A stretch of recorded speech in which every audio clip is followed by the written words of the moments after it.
Bien, bueno, pues bienvenidos a nuestro primer tema. El primer tema se llama la contabilidad como generadora de información para la toma de decisiones.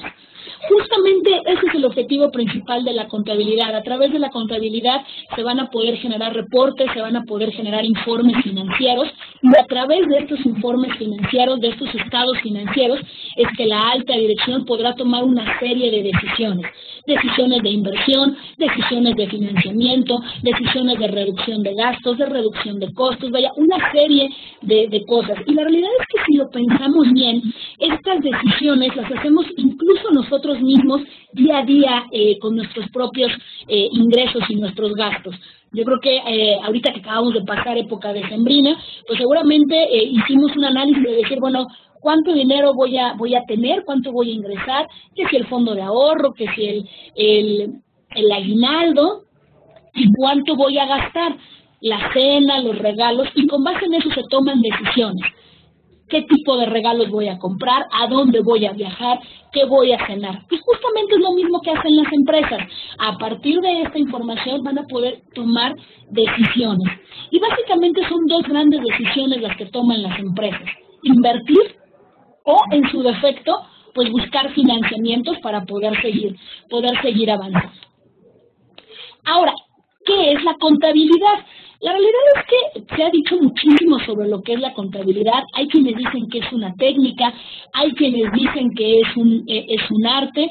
Yo particularmente coincido en que es justamente una técnica. Y si lo vemos aquí en este diagrama, pues nos habla de que es una técnica que va a llevar el control de las operaciones financieras de una empresa.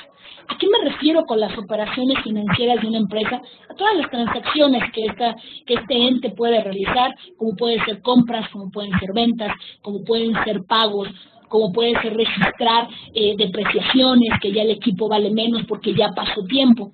Y a partir de llevar el control de estas operaciones es que se pueden generar reportes. Estos reportes los vamos a englobar en estados financieros. Estos estados financieros los vamos a ver justamente durante esta asignatura. Va a ser el primer acercamiento hacia estos estados y vamos a ver uno que se llama balance general, otro que se llama estado de resultados, otro que se llama cambios en el capital contable y flujos de efectivo. Entonces, a través de estos reportes o de estos estados, finalmente lo que podremos tomar son decisiones dentro de la empresa. Y la realidad es que todo el tiempo estamos tomando estas decisiones. Podría ponerles yo el ejemplo acá en esta área en EBS en línea, que tengo el honor de dirigir. Bueno, pues cada mes vamos haciendo un corte de cómo vamos en nuestros gastos, cómo vamos en nuestros ingresos, y con base en eso se toman decisiones. Decisiones tan sencillas como decir, compro este mes esto, o mejor me espero al siguiente mes, pero es algo que hacemos todo el tiempo. Ahora, ¿a quiénes les interesa la contabilidad? Básicamente hay dos grandes grupos a los cuales les interesa conocer la contabilidad o la situación financiera de una empresa. Por un lado, a la gente interna y por otro lado a los externos. Cuando hablamos de los internos, estamos hablando de la gente que está dentro de la empresa.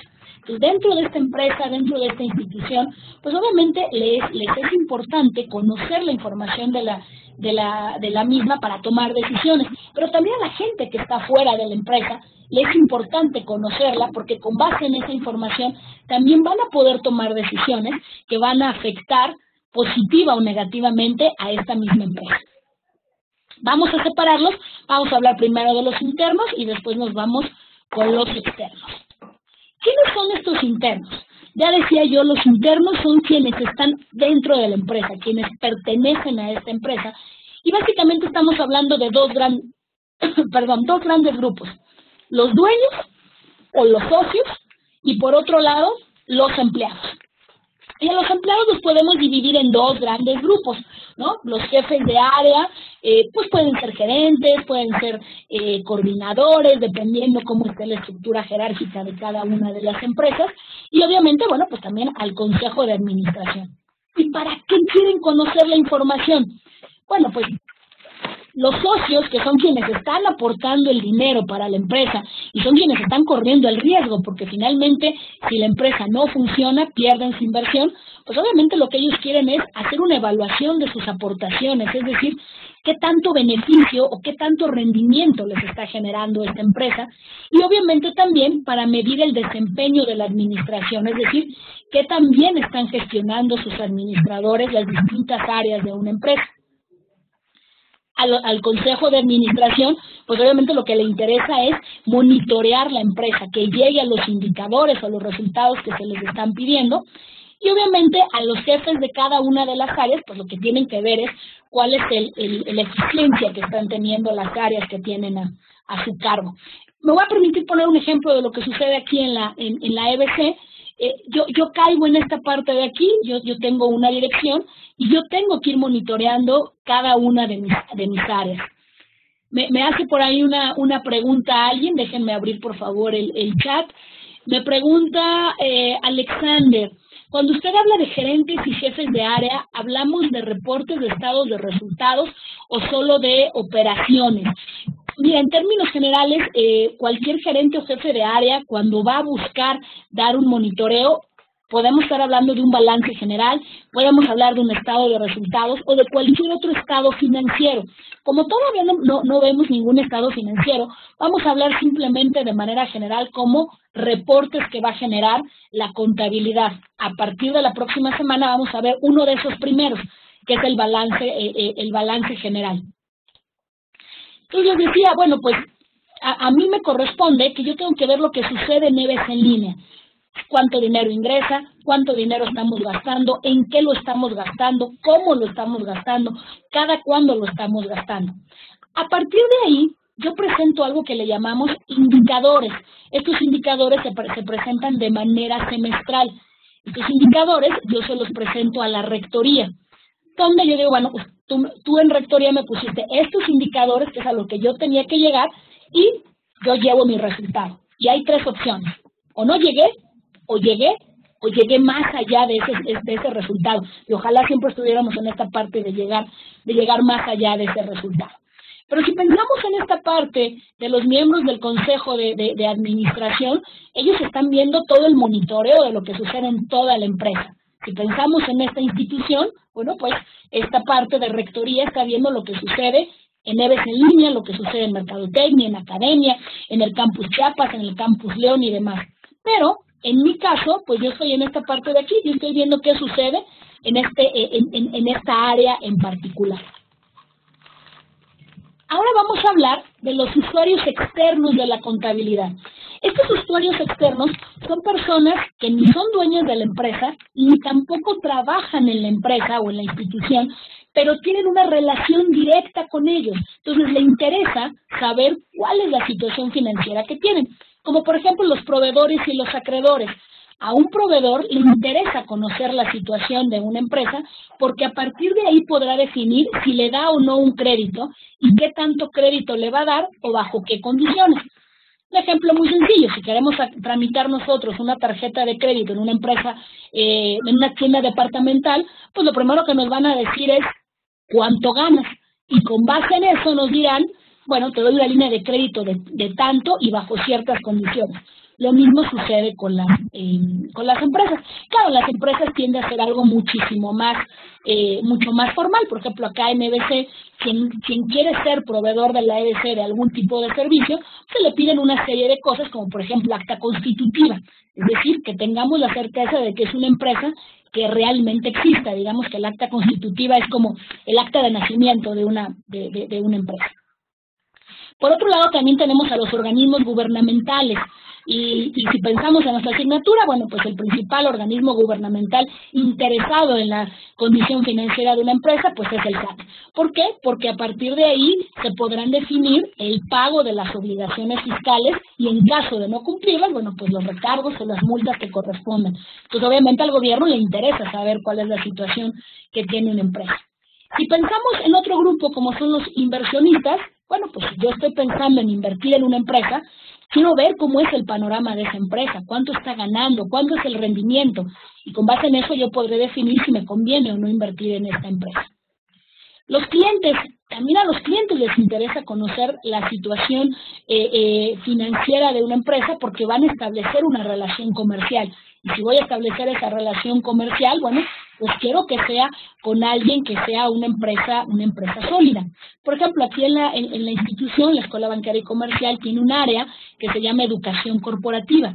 Educación Corporativa le vende a las empresas licenciaturas, por ejemplo, para 200 personas, y esto se va a dar durante 4 o 5 años. Y obviamente a la empresa que está comprando esto, pues le interesa saber que la EBC es una institución sólida, que es una empresa que tiene prestigio, que es una institución que no va a cerrar en los próximos meses. Incluso ustedes mismos como alumnos o como clientes, si lo viéramos así, pues también en el momento en el que ustedes estaban buscando una institución, pues también seguramente estaban buscando una institución que fuera sólida, una institución que tuviera prestigio y que no fuera a salir en 2 o 3 meses de, bueno, pues ya vamos a cerrar. Entonces al cliente obviamente también esto le interesa. Y bueno, finalmente pues a un auditor externo también necesita saber la situación de la empresa porque con base en eso va a poder emitir un documento que se denomina dictamen, que es algo que muy popular entre los contadores, y la emisión de este dictamen, pues no es más que una persona tercera ajena a la empresa emite un documento donde dice que dentro de las reglas que debe de llevar la contabilidad, bueno, la empresa se está guiando bajo esas reglas, y esas reglas les llamamos normas de información financiera, que veremos más adelante, a lo mejor las están escuchando, las famosas NIF. ¿Vamos bien hasta aquí? ¿Alguna pregunta? ¿Algo que quieran que me regrese? ¿Voy rápido? Díganme. Tengo una pregunta. ¿Vamos bien? Perfecto. Bueno. Ahora vamos a hablar de lo que son las ramas de la contabilidad. Y básicamente son 3 grandes ramas. La financiera, la administrativa y la fiscal. Voy a empezar por la última, la fiscal, que es la más común, que es la que tiene que ver con el pago de los impuestos. Pues justamente esta rama, la fiscal, se dedica a eso, a todo lo que tiene que ver con las declaraciones que tienen que hacer las empresas o las instituciones, o incluso nosotros mismos como personas físicas, para cumplir con nuestras obligaciones fiscales. ¿Cuáles son estas obligaciones fiscales? Depende de cada una de las del tipo de persona que sea, si es moral, si es física y bajo qué reglas está constituida. Por ejemplo, si pensáramos en una persona moral, pero que es una institución sin fines lucrativos, como una asociación civil, por ejemplo, una asociación civil tiene básicamente 2 responsabilidades fundamentales: presentar mensualmente una declaración de impuestos sobre la renta y hacer una declaración anual del mismo impuesto sobre la renta. Entonces, esas son sus 2 fundamentales obligaciones. Tiene muchas otras que tienen que ver con un tema de clientes y de proveedores, pero en pago de impuestos, esas son las más importantes, y se los digo porque yo presido una AC, y justamente creo que en el video lo comentaba, y bueno, pues ese es uno de nuestros temas, ¿no? Cada mes hay que hacer una declaración de ISR, de impuestos sobre la renta, hacer el pago correspondiente, y a fin de año, bueno, ya en marzo del siguiente año, bueno, pues ya se hace esta declaración anual. Y después tenemos otra rama que es la administrativa. Esta rama que es la administrativa es en la que todos los que estamos encargados de un área tenemos que ver. Y tenemos que ver porque justamente a partir de ahí es que podemos hacer presupuestos. Y esta palabra de presupuestos resuena muchísimo en los meses de septiembre, octubre. ¿Por qué? Porque en esos son los momentos en los que típicamente en cada una de las áreas, de las instituciones, de las empresas, empezamos a presupuestar el próximo año. ¿Y qué presupuestamos? 2 grandes elementos: ingresos, cuánto voy a vender, y los egresos, cuánto dinero va a salir de la empresa y por qué conceptos. Pueden ser muchos conceptos: nómina, materia prima, compra de, por ejemplo, mobiliario, de computadoras, en fin. Pero es el presupuestar lo que va a venir el próximo año. Y finalmente la rama financiera. La rama financiera justamente es la encargada de emitir los estados financieros y son los que toman estas grandes decisiones que yo comentaba hace un rato de inversión o financiamiento. Voy a poner un ejemplo disculpen, se ponen muchos ejemplos de aquí de BC, pero bueno, es justamente donde tengo el expertise. Si pensamos en la parte fiscal, bueno, dentro de aquí del EBC hay un área que se llama la Dirección de Administración y Finanzas. Hay un área que se encarga justamente de hacer todas las declaraciones con las cuales tiene que cumplir esta institución, que es una sociedad civil. La parte administrativa, es decir, todos los directores de área, septiembre, octubre, nos ponemos a presupuestar el próximo año. ¿Con base en qué presupuestamos? Dos elementos fundamentales. El histórico, cómo se ha venido comportando el área, cómo se ha venido comportando los productos que estamos ofreciendo, y otra parte fundamental, el mercado, cómo se está moviendo el mercado. Y con base en estos dos elementos presupuestamos el próximo año.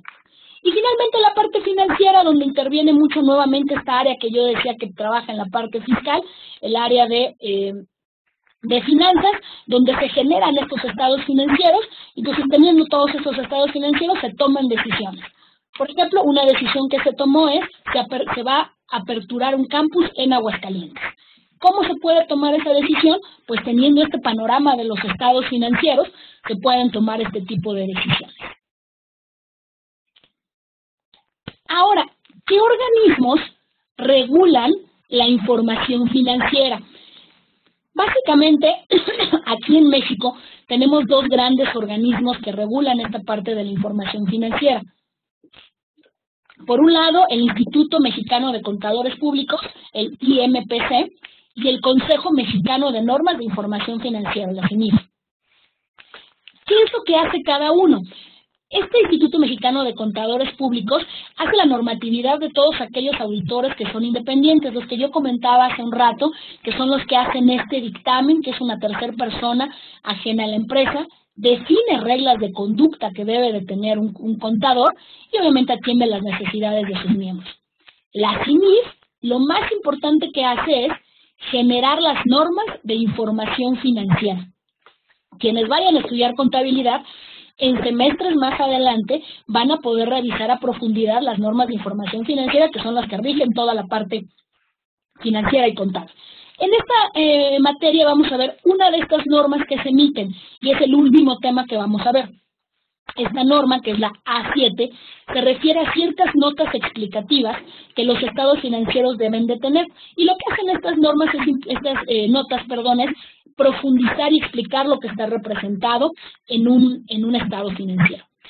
Obviamente hace una investigación, revisión, emisión de las normas de información financiera, y también algo muy importante es que hace una convergencia o un análisis entre normas internacionales y las normas nacionales, de manera que, bueno, podamos ir llevando un estándar. Y también tenemos algunos otros organismos internacionales que hacen lo propio, ya sea para Estados Unidos, ya sea para Europa o en términos generales para el mundo. Esta pregunta o este tema es muy importante, aunque yo sé que tal vez no todos van a ser contadores. Si me pudiera alguien decir acá, si alguien va a estudiar para contador. ¿No? ¿Nadie? Alexander.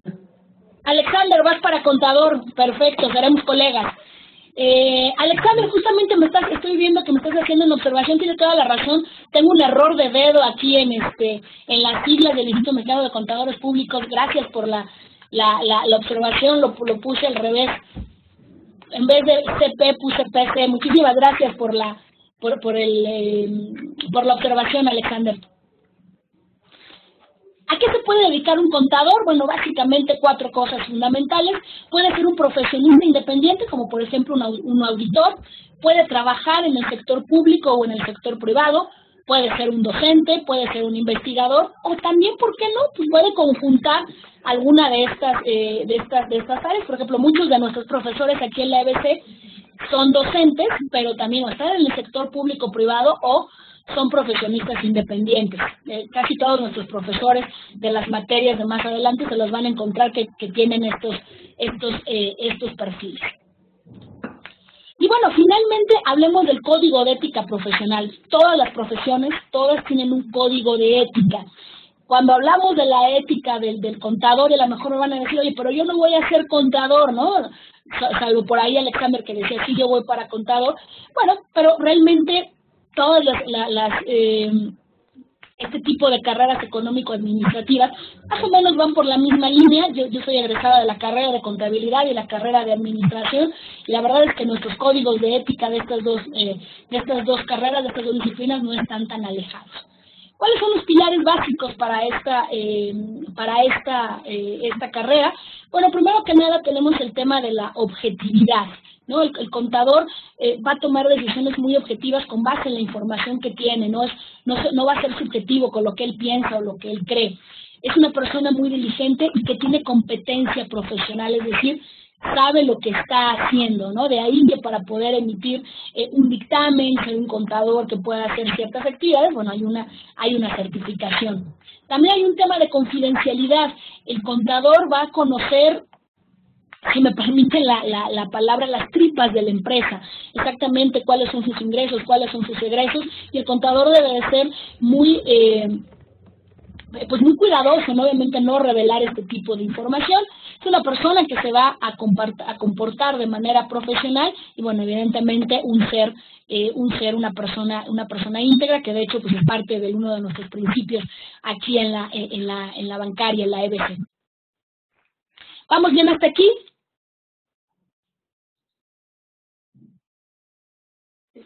Consta, el que calla otorga, me sigo entonces. Vamos a pasar ahora ya propiamente a lo que es la actividad número 1, la primer tarea, y aquí sí voy a pedirles que me vayan ayudando. Les voy a ir pidiendo que me apoyen. Y miren, tenemos por ejemplo aquí, ya la verdad es que hice trampa, ya hice yo la tarea. Y vamos a empezar con esta. Dice, tenemos que hacer un match entre el usuario y las acciones que hace. Y este primero dice, revisan el correcto y oportuno cumplimiento de las obligaciones fiscales y legales de la entidad y en su caso les imponen multas y recargo. Y son los organismos gubernamentales. Alexander, ¿me pudieras ayudar? ¿Por qué los organismos gubernamentales hacen esto? Porque hay que cumplir el pago de impuestos, normas fiscales, vamos de comercio exterior, ahorita con los CFDI 3.3, regular que estemos pagando los impuestos correctos en base a los ingresos, egresos, de ISR a todo esto, ¿no? Que juega dentro de la parte de previsión social dentro de una empresa, ¿no? Exacto, bueno, la previsión social ya estamos hablando también de otras cosas, ya estaríamos ya involucrando ahí, por ejemplo, el tema en nuestro caso aquí en México, del Instituto Mexicano de Seguro Social. Muchas gracias, Alexander. Emanuel, a ver, ayúdame, ¿por qué a los posibles inversionistas analizan la conveniencia de inyectar recursos a la entidad tomando en cuenta la capacidad que ha demostrado para generar ganancias?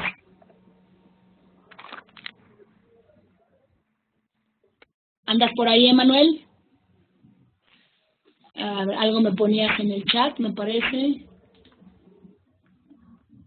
Emanuel, está fallando el internet de Manuel. Ok. Bueno, me brinco con Fernando. Fernando, ¿me pudieras ayudar? ¿Por qué al inversionista le interesa saber las ganancias de la empresa? Claro. ¿Me escuchan? Perfecto, Fernando. Perfecto. Bueno, evidentemente le han de interesar pues toda la contabilidad para verificar si es un posible objeto de inversión. Obviamente, tanto en el sector público, los inversionistas pueden ser, desde mi punto de vista, tanto los que participan en el mercado de valores como inversionistas privados que están fuera del mercado de valores. Entonces, ambos tienen que verificar la contabilidad de la empresa, los distintos reportes que generan, para verificar si obviamente es una empresa susceptible de ser una buena inversión, y si no, pues simplemente no apostar su dinero en esa empresa. Exactamente, muchísimas gracias, Fernando. Jessica, ayúdame con el que sigue. Los miembros del Consejo de Administración supervisan y evalúan la administración de las entidades para, en su caso, ratificar o modificar las estrategias. ¿Por qué hace esto la administración? Para poder hacer un mejor monitoreo de la empresa y poder tomar las decisiones correctas. Claro, ¿qué pasa si la empresa está llevando una estrategia X y esa estrategia X está haciendo que las utilidades vayan para arriba? Vamos por ese camino, pero si al contrario se está tomando una estrategia que está haciendo que las utilidades vayan para abajo, hay que cambiar esa estrategia y eso viene desde la alta dirección. Michelle, ¿me escuchas? ¿Tienes tu micrófono habilitado? Michelle, ¿andas por ahí? No, me parece que no. Bueno, me regreso con Alexander entonces. Acreedores, ¿por qué a los acreedores les interesa evaluar la capacidad de pago y el grado de endeudamiento actual para establecer condiciones crediticias? Pues porque si, digamos, en este caso acreedores o proveedores, pues si no tenemos la solvencia financiera, ¿cómo me van a dar un límite de crédito? ¿Cómo voy a saber que le voy a estar pagando cada cierto tiempo, no? Claro, justamente si esto no se hace, ¿qué es lo que sucede? El cliente deja de pagar, ¿no? Si se da una línea de crédito exageradamente grande a la capacidad de pago que tiene la persona, lo único que va a pasar es que la persona va a comprar, se va a endeudar, después no va a pagar, se va a convertir en una cuenta incobrable y bueno, quien queda dañado o afectado, pues es este acreedor porque no le pagaron, ¿no? Muchas gracias, Alexander. Emanuel, ¿cómo anda tu micrófono? ¿Nos escuchas bien para poder hacer una participación? Sí, escucho. Gracias, Emanuel. A ver, ¿por qué los clientes les interesa analizar la conveniencia de establecer relaciones comerciales y asegurarse de que sea por un largo tiempo? Pues por cuestiones de calidad y comodidad. O sea, si ves que está haciendo bien la empresa de la que vas a comprar algo, que te está ofreciendo un servicio, pues mantienes la relación y te gusta cómo te atienden y el precio que te dan, relación costo-calidad. Exacto. Imagínense que ustedes se hubieran venido a inscribir aquí a la EBC y les hubieran dicho, bueno, pues bienvenidos, nada más que ¿qué creen? La escuela va a cerrar dentro de 2 años, entonces tienen que terminar sus estudios forzosamente en 2 años. ¿Establecerían una relación comercial con una institución así? No. Pues no.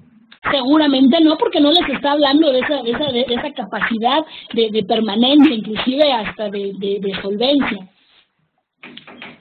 Gracias, Emanuel. Fernando, ¿cómo anda el micrófono? ¿Me escuchas? ¿Puedes participar? Sí. Gracias, Fernando. ¿Por qué a los empleados les interesa asegurar la continuidad del centro de trabajo en el que laboran? Bueno, pues la respuesta es evidente. Digo, si una empresa no va funcionando bien, eventualmente puede quedar sin trabajo. Claro, nuevamente, yo creo que si vamos a entrar a trabajar a una institución, ahora ha cambiado mucho. Antes era mucho más común esta permanencia de largo plazo de parte de la gente dentro de las empresas. Insisto, esto ha cambiado un poco, pero bueno, no significa que no sea así. Digo, finalmente, como empleado quiero estar en una institución que por lo menos me garantice que cada 15 días o cada mes, dependiendo cómo sea, pues se le pague lo correspondiente al empleado. Alexander, me haces una pregunta, queda una duda. Cuando hablamos del acreedor, debido a que por lo general siempre son los empleados de la misma, a ver, ¿me pudieras ampliar? No me queda clara tu pregunta. Es que cuando me tocó a mí, hablábamos prácticamente me tocó la de acreedores, me quedó como la duda de las condiciones crediticias, y por lo general siempre las empresas cuando utilizamos el acreedor es pues para los empleados internos, como para extenderle un crédito, ¿no? Me llamó la atención el match, simplemente. Ya, bueno, déjame aclararlo un poquito. Cuando hablamos de un acreedor es aquella persona a la cual la empresa le debe dinero porque le dio una línea de crédito a este acreedor. Por ejemplo, vamos a suponer que la EBC decide comprar 100 computadoras a crédito a Dell. Dell es acreedor de la EBC porque la EBC le debe a Dell esas computadoras. Entonces, esta es la relación. Cuando yo, empresa, le debo a alguien por un crédito, es un acreedor. Pero cuando la empresa le debe a un empleado porque no le ha pagado su sueldo, normalmente eso no se llama acreedor, se llama sueldos por pagar. Si lo viéramos, la realidad es que si lo vemos en el sentido de decir, bueno, pues de todas maneras, ya sea que le debe a Dell o le debe al empleado, es un acreedor. Sí, pero contablemente se hace una división. Si yo debo sueldos, yo empresa le debo un sueldo a mi acreedor, a mi vendedor o a mi empleado porque no le he pagado, se le denomina sueldo por pagar. Pero si yo le debo a otra empresa porque compré a crédito, le voy a llamar acreedor. Sí, aclaro, Alexander. Sí. Perfecto. Bienvenido, gracias. Y la otra, proveedores. ¿Con quién me quedé? A ver, creo que andaba... A ver, Jessica, ayúdame. ¿Por qué a los proveedores les interesa conocer pues los estados de una empresa para dar líneas de crédito? Para ver si tienen para ver si cuentan con el crédito necesario para poder recibir los pagos. Más que cuenten con el crédito, si van a tener con los recursos, van a contar con los recursos para poder pagar ese crédito. Aquí me gustaría hacer un paréntesis y hacer algunas explicaciones. Normalmente la relación que hay entre un proveedor y una empresa, normalmente es que el proveedor es quien surte materias primas. El acreedor normalmente es el que da otro tipo de líneas de crédito, pero que no tienen que ver con materias primas. Pensemos en Bimbo. Bimbo, sus materias primas pues son harina, huevo, leche, ¿no? Para hacer sus productos. Sus proveedores son quienes les van a vender estos productos. Normalmente la relación que hay entre una empresa y un proveedor es algo que se le llama crédito comercial. Esto es una línea de crédito. Este crédito comercial normalmente es a 30 días, no genera ningún tipo de interés. Esto implica que yo, proveedor, te doy a ti, empresa, el producto, no me pagas y dentro de 30 días me vas a pagar. Entonces, claro, si yo, proveedor, voy a dar un crédito de estos, claro que me interesa saber que cuentas con los recursos para que yo te lo dé y en 30 días me pagues, porque si no me pagas, yo como proveedor me quedé sin producto y me quedé también sin el pago. Y luego ahí dice otro tema importante, para fortalecer el capital de trabajo. El capital de trabajo es un concepto que verán más adelante, pero en términos generales el capital de trabajo es la diferencia que hay. No me quisiera meter ahorita en términos que no hemos visto, pero básicamente es el dinero que yo tengo para usar en el día a día versus las deudas o las obligaciones que tengo que pagar en el día a día. Cuando yo tengo de este lado más y de este lado tengo menos, pues significa que tengo los recursos para poder hacer frente a mis créditos. Pero si es al revés, significa que debo más de lo que yo tengo. ¿Vamos bien hasta aquí? Perfecto. Queda clara esta primera parte de nuestra actividad número 1, que la verdad esta primera actividad me parece que es más un tema de reflexión, pero es bastante sencillo. Vamos a la siguiente, y aquí sí me voy a ir yo explicando uno por uno, porque esto no viene en nuestro libro de texto, así que aquí sí me voy a permitir tomarlo yo. Estos términos clave que vemos de este lado son los que se le conocen como las características de la información financiera, los atributos que tienen que tener la información financiera para que le sea servible a la gente que la va a estar utilizando. El primer concepto es la utilidad. ¿Y a qué se refiere eso? Se refiere a que en términos generales cualquier usuario pueda ver la información y la entienda. Seguramente todos hemos visto en el periódico que hay ciertas empresas que publican estados financieros.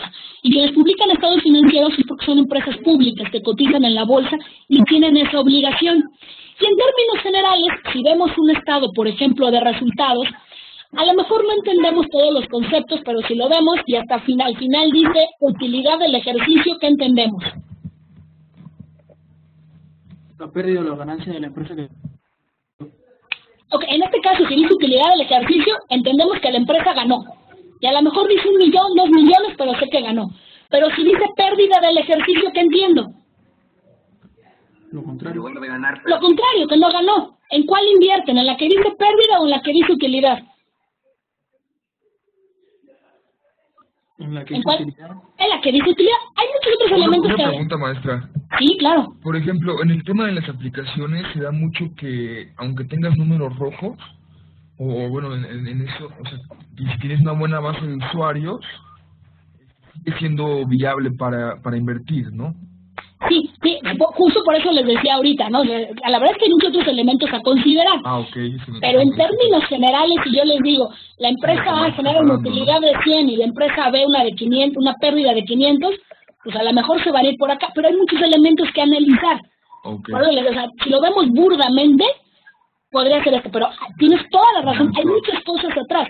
Por ejemplo, yo dentro del EBC, esta área EBC en línea, se le conoce como un centro de costos, opera en pérdida, pero no es que no genere un ingreso, pero esa es su característica porque le da servicio a todos. Oye, entonces, ¿no es viable esta área? No, sí es viable. Simplemente que hay que conocer todo el trasfondo. Pero lo que yo quería llegar con esto de utilidad es eso, en términos generales, si yo veo ese estado, si veo pérdida o si veo utilidad, en términos generales le logro entender. Claro. El siguiente concepto es la confiabilidad. ¿A qué se refiere la confiabilidad? A que la información que se presenta sea congruente con la operación ocurrida, es decir, con lo que realmente está pasando en la empresa. Porque si no es así, entonces no hay confiabilidad. Si en la realidad hubo ventas por 200 y yo reporto ventas por 3,000, pues no hay confiabilidad, porque este estado financiero no me está diciendo lo que realmente sucedió en la empresa. A lo mejor por ahí han escuchado un término que se llama maquillar los estados financieros, y por ahí hay casos de empresas que los han hecho totalmente fuera de lo que sería un código de ética, pero eso no es confiable, porque si yo reporto algo positivo cuando hubo una pérdida, pues evidentemente la información no me servirá para tomar decisiones. Concepto de relevancia, ¿a qué se refiere? A que tenga la posibilidad de influir en la toma de decisiones. La relevancia se da cuando la información que yo tengo me sirve para tomar estas decisiones, sino para qué quiero esta información. El otro elemento fundamental que tiene que ver con la comprensibilidad, es decir, que sea entendible por el usuario, que yo la vea y entiendo a qué se refiere, ¿no? Por ejemplo, cada uno de los conceptos que integran un balance, un estado de resultados, bueno, tiene una palabra, un nombre con el que se denomina. Bueno, pues ese nombre debe de ser entendible para el usuario. Lo iremos viendo a partir de la siguiente semana, cuando hablemos ya de los estados financieros. La veracidad, que debe de representar lo que ocurrió, lo que pasó en la empresa. La objetividad, esto es algo muy importante. Y fíjense qué dice aquí, no debe verse influenciada por el criterio de quien lo emite, ni debe de ser manipulada o distorsionada. Les voy a poner un ejemplo muy burdo. Si yo les digo que me gané la lotería y me gané 50,000 pesos, ¿eso es mucho o poco? ¿Qué opinan? Lo repite nuevamente, por favor. Si yo les dijera que me gané la lotería ayer y me gané 50,000 pesos, ¿ustedes creen que es mucho o poco? Depende, ¿no? Depende. No es ni mucho ni poco. Son 50,000 pesos. Porque dependiendo de la percepción de cada quien, 50,000 pesos pueden ser muchos. Si yo le pregunto a Carlos Slim, 50,000 pesos, va a decir, oye, qué poquito. Pero si yo le pregunto a lo mejor a alguien que tiene una condición de vida de muy escasos recursos, de 50,000 pesos, a lo mejor me va a decir mucho. Entonces, hablar de mucho o de poco, de bueno o de malo, ya está distorsionando la información bajo mi perspectiva. Entonces, no es ni mucho ni poco, son 50,000. Simplemente van a ser 50,000. Por eso es que la información debe de ser objetiva, simplemente debe de representar la realidad, pero no debo de meterle ni mi criterio ni mi percepción. De hecho, cuando uno ve un estado financiero, cuando vemos un informe financiero, en ningún lado dice la empresa ganó mucho, dice la empresa ganó 50,000. Comparado con el año anterior, que fueron de 60,000, bueno, hubo una disminución de 10,000. No es ni mucho ni poco, es simplemente esa objetividad de decir son 10,000, pero no le voy a meter la percepción que yo puedo tener de eso. ¿Vamos bien? Sí. La representatividad, ¿a qué se refiere esto? A que tiene que haber concordancia entre el contenido y lo que pasó. Ya hemos hablado también de esto. También algo aquí importante, por ejemplo, cuando se hacen las revisiones de auditoría, se hace una revisión de una parte, no se hace la revisión de todo, pero lo que se revisa debe de ser representativo a lo que realmente ocurre en la institución o en la empresa. La verificabilidad debe de poder comprobarse y validarse.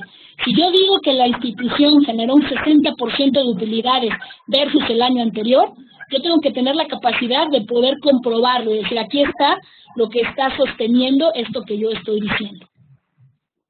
la información suficiente. Debe de tener la información necesaria para poder tomar decisiones.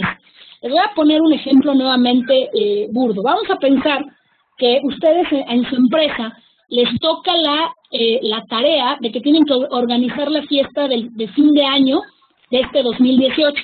Vamos a pensar que en su empresa hay 3,000 empleados. Y a ustedes se les ocurre que la manera más eficiente de hacerlo sería preguntarle a la gente qué tipo de fiesta quiere. Si quiere un buffet o si quiere una taquiza. Lo estoy inventando. Y de estos 3,000 empleados, ustedes le preguntan a 5 personas. Y las 5 personas coinciden con que es buffet. ¿Creen que tienen la información suficiente? ¿Quién me ayuda? Jessica, ¿qué opinas? ¿Tendrás la información suficiente? No, porque no sabes pues cuántas personas van a ser, si se tiene que dar una cooperación, si hay suficientes recursos para hacer ese buffet. No, a ver, déjalo, vuelvo a plantear. Tú nada más ahorita quieres saber qué quieren ellos, buffet o taquiza, solamente eso. Y de las 3,000 personas, tú le preguntaste a 5 qué quieren. Y 5 dicen buffet, entonces tú dices la decisión es buffet. Solo en ese tema, no nos estamos metiendo en cuánto cuesta ni nada. ¿Tendrás la información suficiente para poder decir sí? Estoy segura, el buffet va a ser un éxito. No, porque no es la mayoría. Exacto, porque tu universo es de este tamaño y tú estás preguntándole a esto. Lo mismo sucede en la información financiera. Si yo tengo un universo de 10,000 transacciones y estoy presentando solamente 10 transacciones, pues la realidad es que no es la información suficiente para yo poder tomar una decisión. ¿Sí? La siguiente, predicción y confirmación. ¿A qué se refiere esto? Más está de esta lado. A que va a coadyuvar y prever finalmente y constatar situaciones. Básicamente, poder presupuestar y poder confirmar. Y también es un tema de medida de control. Si lo que yo había dicho que iba a suceder, realmente está sucediendo. Y finalmente, la importancia relativa. Es decir, que muestre los aspectos más importantes de la entidad. ¿Vamos bien hasta aquí? Sí. Perfecto. Vamos a esta siguiente parte, y en esta siguiente parte necesito hacer 2 aclaraciones importantes porque hay 2 errores de origen en disposiciones normativas. La primera, esta de aquí que dice CN B chica B grande, en realidad es CN B grande B chica. Hay un error de dedo como el que me pasó hace rato a mí.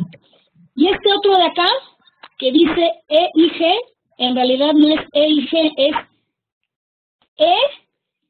EI, que significa Ernest and Young, nada más.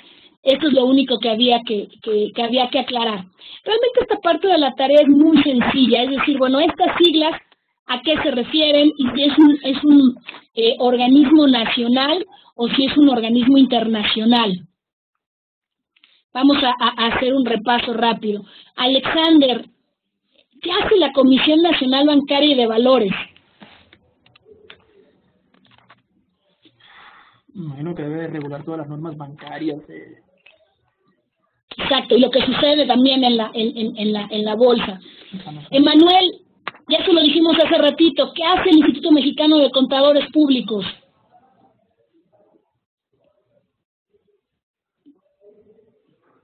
¿Andas por ahí, Emanuel?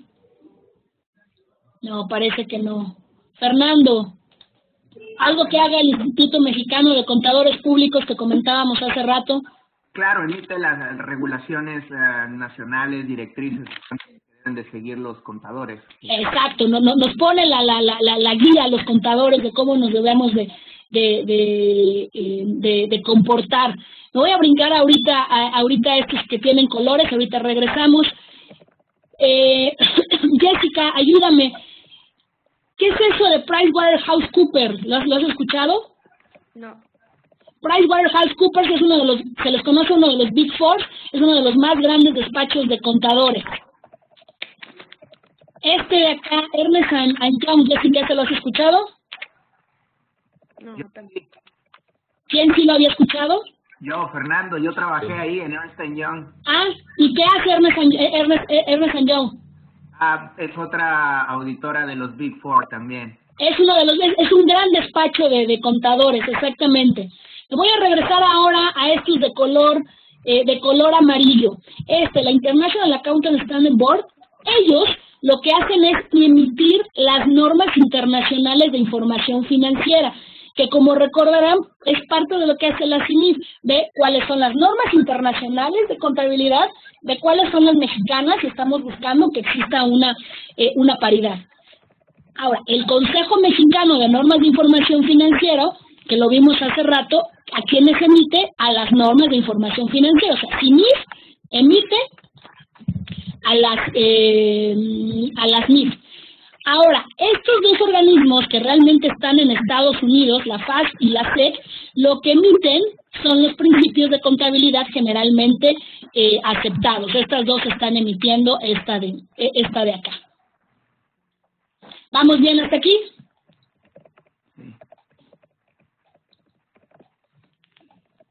¿Sí? Bueno, el que calla otorga. Vamos a la última parte de nuestra tarea y ya con esto estaríamos terminando. Esta última parte, la realidad es que nos da una pequeña definición de los temas que vamos a abordar más adelante, y voy a empezar en desorden porque lo voy a llevar conforme vamos a avanzar en el curso. Y voy a hablar primero de el estado de situación financiera. Este estado de situación financiera es uno de los estados financieros. Este estado financiero es un estado financiero que va a representar dos grandes elementos. Lo que la empresa tiene, que es a lo que le llamamos activos, y por otro lado representa de dónde han venido esos recursos, es decir, quiénes han dado esos recursos. Y esta parte la vamos a dividir en dos.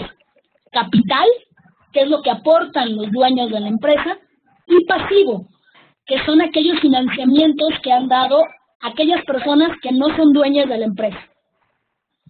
¿Sí? Entonces, este balance o este estado de situación financiera de lo que nos habla es de qué tiene la empresa y de dónde han venido esos recursos. ¿Vamos bien? ¿Queda clara esta idea?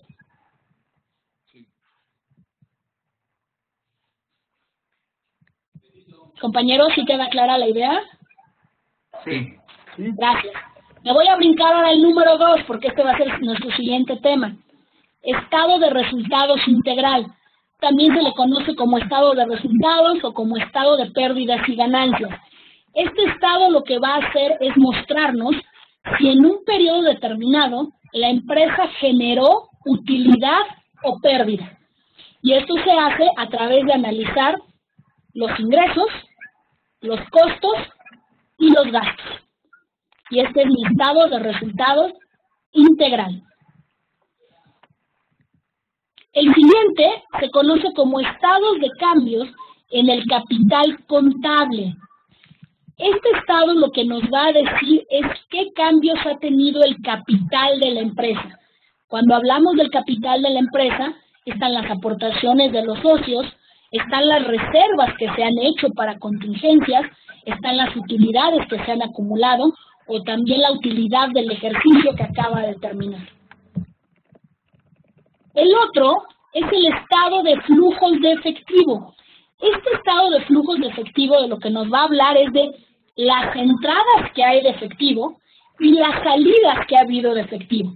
De dónde ha venido el efectivo y hacia dónde se ha ido el efectivo. Y finalmente, este último no es un estado financiero, es un complemento de los estados financieros que se llaman notas a los estados financieros. Estas notas lo que son aclaraciones, perdón, creo que no se ve bien, aparece ahí un letrero, son aclaraciones que se hacen de lo que está representando un estado financiero. ¿Queda clara esta parte? En este momento voy a dejar ya de grabar para ya irnos a, si hay alguna duda, responder.